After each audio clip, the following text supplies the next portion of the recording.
Fühl. Der Pastor von Sint Pantaleon in der Altstadt von Köln kriegt eine neue Hushälterin.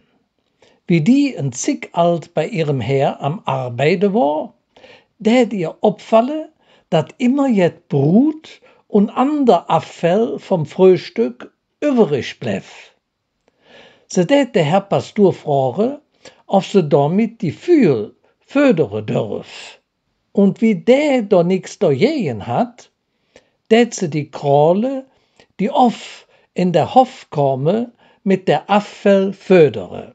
Die Fühl täte sich da auch flück dran gewöhnen, und so komme jede Morgen immer ein ganze Heid in der Hof.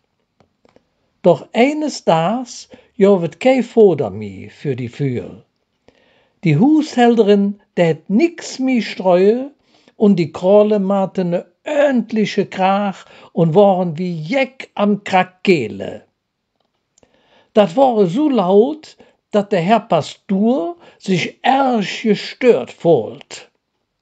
Er ging in die Küche und sagt, wat sind die Fühl dann so durcheinander, hat er vergessen, denen Futter zu geben?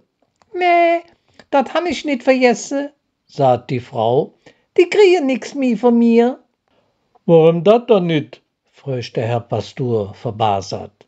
Dat sind doch nur arm Dirscher, die jetzt hungern müssen. Nee, die kriegen nix mehr.